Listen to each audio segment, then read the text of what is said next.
This is what started it all. All right, where is it? Here we go. All right. Well, Sixers Tobias Harris praises Mark Cuban for national anthem stance, which Mark Cuban basically came out and said, I am not going to play the national anthem. I guess he's the governor of the Mavericks. I don't know. We'll see. As the country continues to go through an important civil rights movement right now that has continued to be at the forefront since the summer, the national anthem is something that has been debated for a long time. Dallas Mavericks governor Mark Cuban has instructed his team to stop playing the long-honored tradition of playing the anthem before a game. According to the New York Times, the Mavericks have not played the anthem before any of their 13 preseason and regular season home games this season. Cuban told the Times, "It was my decision. I made it in November," Cuban said, and he declined to comment further. Okay. What's the adage? Yeah. Go woke, get woke, go broke, right? That's what we're seeing. I mean, I'm not going to read the rest of it. It's just a bunch of fluff. But really, I'm going to coast through the story to get to what the national anthem is. I'm going to get to that at the end. Here, the NBA is going to force Dallas Mavericks to play the national anthem before games after owner Mark Cuban scrapped it because the Star-Spangled Banner doesn't represent people from all communities. Yeah, it represents America and American communities, not all communities across on the earth. Again, we'll get into what the national anthem is in a little bit. But the NBA came out and said, no, you are going to play it. This is a statement that was just released today. NBA Chief Communications Officer Mike Bass issued the following statement today concerning the league's rule on playing the national anthem. With NBA teams now in the process of welcoming fans back to their arenas, all teams will play the national anthem in keeping with long-standing league policy. Ooh! Mark Cuban, does that sting or what? Oh, how does that feel, Mark? I'm talking directly to you, Mark, because obviously you watch my show because it's so good. But man, how does that feel to know that you can't have it your way? Sorry, buddy. Nope, I'm sorry. What's that? What does the White House have to say? Oh, well, actually, there's an article from the New York Post. White House says Mavericks national anthem ban recognizes U.S. failings. What? Wait a minute. Hold on. Let's dig into that. Wait, recognizes the U.S.'s failings, huh? You mean the Constitution that gave us rights? You mean the same Constitution? Hold on. I'm going to get to this article in a second. The same Constitution that actually they used to free the slaves, that was thrown in their face and said, are all men created equal or not? And then bam, guess what happened? It proved all men are created equal. It doesn't matter what their skin color is. That's amazing. And actually, we'll get into it because the national anthem was not even about that. All right, I'm going to get back to it. I just want to hear what the Biden administration has to say. They appeared on Tuesday to support the Dallas Mavericks' decision to nix the national anthem at games, telling reporters that national pride includes knowing that Americans haven't lived up to our highest ideals. Who? Which ones? Just that statement alone. That's a loaded statement, and there's plenty of people across this country that don't hold up to American ideals. And if I were to, just look at a few examples, it's not these people that are actually going to these games, that are getting hyped on sports or getting up and going to work in the morning. No, it's the people that don't work hard, that aren't accountable for their own actions, that blame others. Who does that sound like? Yeah, the people that are fighting the hardest for this racial equality that they keep they're convinced fully is that is the reason why all this stuff exists. That's the reason we can't play the national anthem. Get out of here. Lived up to our highest ideals. That's the problem. Is because they're defending the people that aren't holding up to America's ideals. Period. At the White House press conference, spokeswoman Jen Psaki Psaki, I don't know how to say it. Is the P silent? Jen Psaki, I think it is, was asked what President Biden thought of Mavericks owner Mark Cuban's decision to no longer play the Star-Spangled Banner following an athlete-led kneeling protest over systemic racism. Well, I haven't spoken with the president about the decision by Mark Cuban or the Dallas Mavericks, so you haven't heard, so you can't answer the question. Oh, but she then, of course, just says, but I know he's incredibly proud to be an American and has great respect for the anthem and all that represents, especially for our men and women serving in uniform around the world. What does that have to... I'm just going to continue because that's a ridiculous answer. Biden's top spokeswoman then appeared to endorse the decision and said athletes choosing to kneel during the anthem were calling out the nation's failings.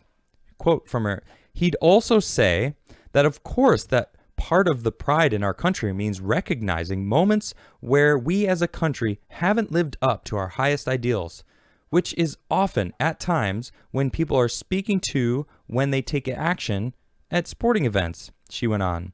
It means respecting the rights of people granted to them the Constitution to peacefully protest. Really? That's why he ran for president in the first place. And that's what he's focused on doing every day. So just a fluff answer. Let me just fluff Biden real quick. Let me fluff him. That's straight up. That's what she seems. She's Biden's yes man. Man, she is really familiar. Every time I see that woman speaking, I'm like, wow, that she is so familiar.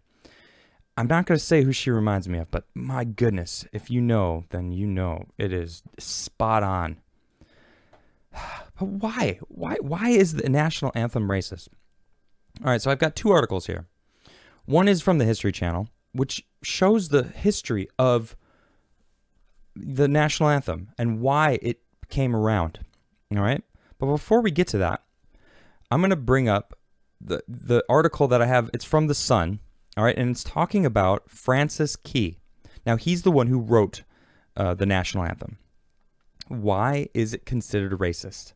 Well, Key was a slaveholder who believed racist things, all right? That straight up, he was a racist. All right. Oh, so he was a racist, huh? Because the person who wrote the song was a racist. Well, what about the song itself? Is it racist? Actually, no, it's not. You look at the history of the words and what happened and why and the era of the Star-Spangled Banner. Like, what does it have to do? Like, there was plenty of racist people in the past, in the history of history. Like, okay. And what does it mean, though, you know? Check this out. The Star-Spangled Banner. All right? It's the national anthem. By the time the song officially became the country's anthem in 1931, it had been one of America's most popular patriotic tunes for more than a century. The anthem's history began the morning of September 14th, 1814, when an attorney, an amateur poet named Francis Scott Key, watched U.S. soldiers who were under bombardment from British naval forces during the War of 1812. Raise a large American flag over Fort McHenry in Baltimore, Maryland. That's it. He was inspired. He was inspired by seeing troops defend this nation against the British that in the War of 1812, which many consider the Second Revolutionary War. Because if that went wrong, Britain probably would have taken this whole territory back in early 1812. All right, so let me see. Skip ahead a little bit here. So he wrote the Star-Spangled Banner and its initial verse on the backside of a letter while watching the large American flag waving over the fort that morning. Back in Baltimore, he continued working until he had completed 4 verses, only one of which is commonly known today. After a local printer issued the song, originally called Defense of Fort McHenry, 2 Baltimore newspapers printed it, and it spread quickly to various cities along the East Coast. By November 1812, Key's composition had appeared in print for the first time under the name The Star-Spangled Banner. It was actually a drinking song called the Anacreon, I think maybe that's it. To Anacreon to In Heaven. And I listened to the song. It is very similar. It's not exactly the same, but it is very similar. All right. Now this goes into his complicated legacy about, him working for Andrew Jackson. Yeah. He was in the cabinet of Andrew Jackson. But I want to see. Here we go. The Star-Spangled Banner trailed Yankee Doodle and Hail Columbia in popularity among patriotic 19th century tunes. But during and immediately after the Civil War, Key's song gained a deeper meaning as the American flag became an increasingly powerful symbol of national unity. By the 1890s, the U.S. military had adopted the song for ceremonial purposes, playing it to accompany the raising and lowering of the colors. In 1916, President Woodrow Wilson signed an executive order designating it the national anthem of the United States. In 1931, more than 100 years after it was composed, Congress passed a measure declaring the Star-Spangled Banner as the official national anthem. Now, here's the history of the national anthem at sporting events.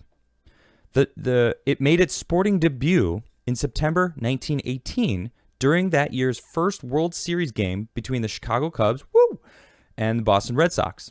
I'm a Cubs fan.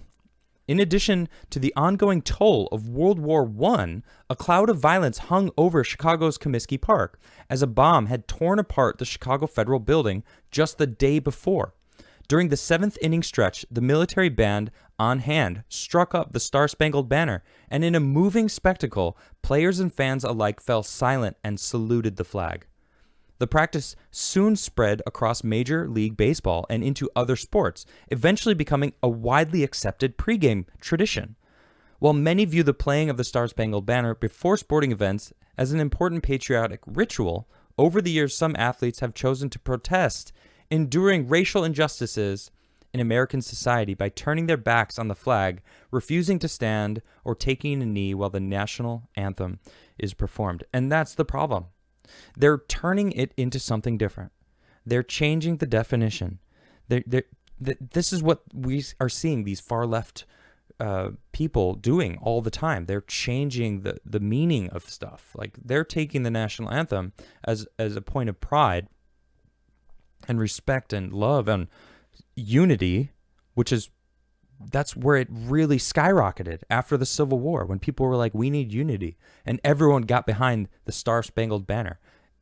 It was written from a time of us defeating our enemies at one, and we won, and we kept our freedoms, our ability to govern ourselves. That's amazing. Show me where it's racist. Because the guy who wrote it was a racist. I don't care about him being racist. Like, people were racists in the past. I don't care about the racists because they don't exist anymore. Okay, granted, there's racists out there. All right, I'm not denying that. Sure. But is it mainstream? No. They're trying to convince us that it is. They're trying to convince us just because we're white means we're right. And that's not true. Anyone could be wrong. Anyone could be racist. Anyone can be racist. Period. Doesn't matter what skin color is. I'm so sick of having to just say these things. It's just so basic knowledge to me. Anyone can be cool. Anyone can steal from you. Anyone can have your back in a time of need when you need someone the most. Period. That's it. We're all human. Star-Spangled Banner. Well, sorry, Mark Cuban, you're going to have to play it. Haha. Enjoy that. Enjoy that. It is rather satisfying to know that he got denied. Is it not? It's pretty satisfying.